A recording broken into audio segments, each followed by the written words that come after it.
So our cameraman's been sacked because we just done it, right, and it didn't work. So welcome to Christchurch Chats. Is it going round now? The minutes are going the same as before. That's where the minutes were. Well, it did. I don't know what happened. It was a cocker. So today on Christchurch Chats, we're talking about suffering and how love makes you suffer, because today's gospel was Simeon saying to Mary in the temple,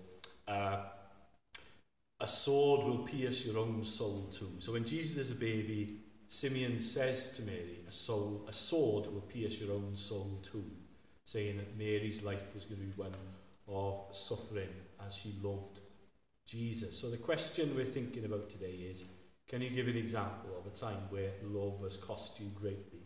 So we'll start with Hazel. Oh, me first? Yeah, go on. Right, the one that I was going to say, I'm not going to, because I just can't face doing it.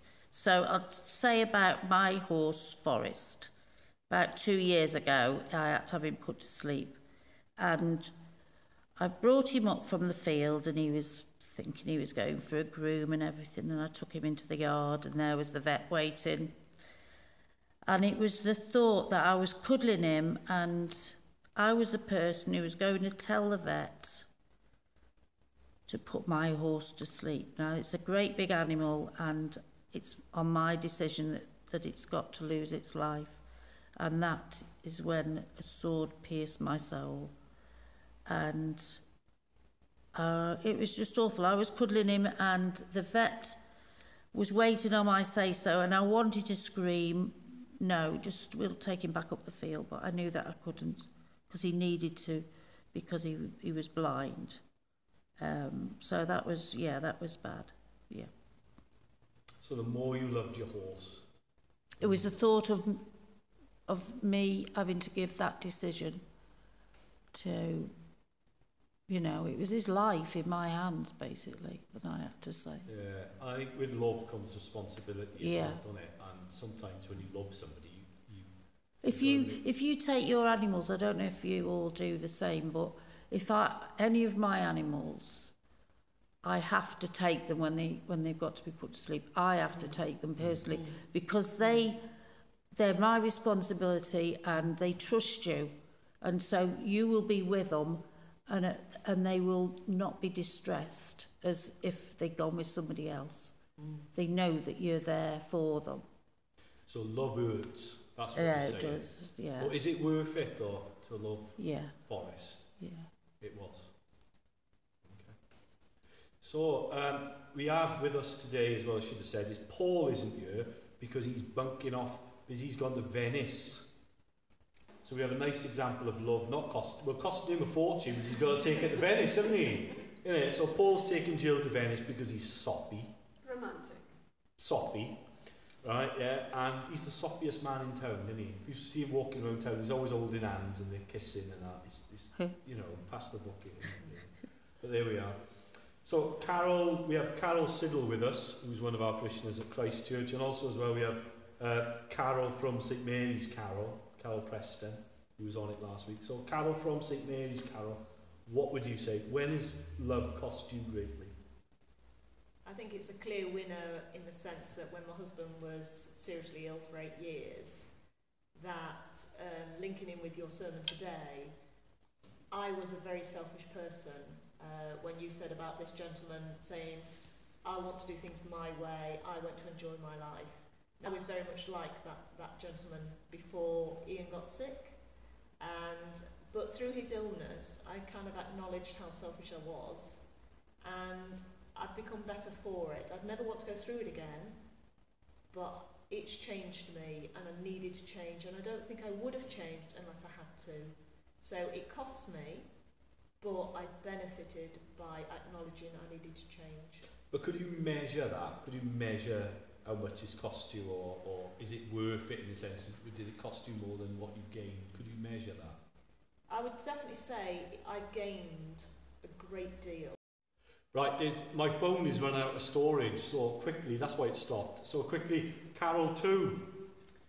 Well, as a mum, I think most mums will identify with this.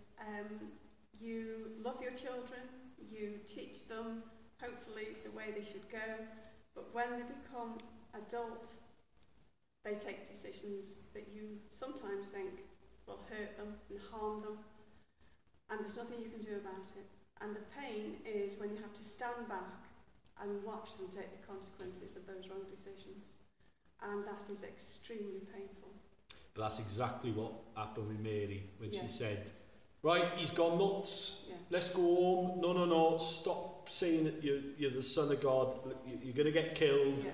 people who hurt you, please come home, which is every mum's response. Yeah. So the more we love our kids, The more it hurts. the more it hurts. And I'll say before we finish with Alison's story, and what happened with her, is for me, I would say it's bereavement, is the more I love the people in my family who I've lost, the more it's hurt.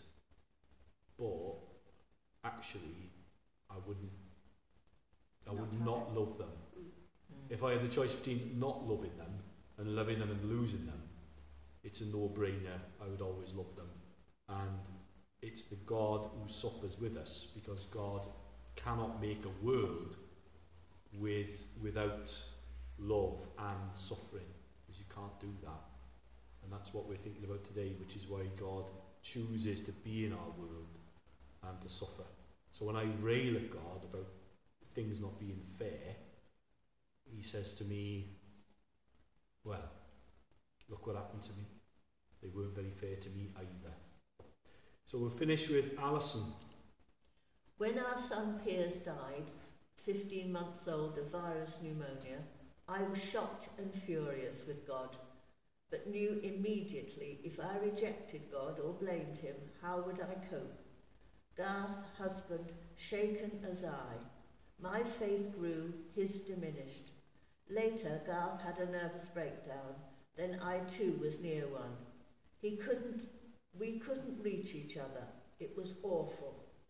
God rescued my daughter and I in the shape of my father, so we came to live here. Later, when I tried to reach Garth again, we had both changed too much to connect at all. But now, fleetingly but very real, I am aware of their love, joy and peace together. Heaven is very close. Thank you for that, Alison.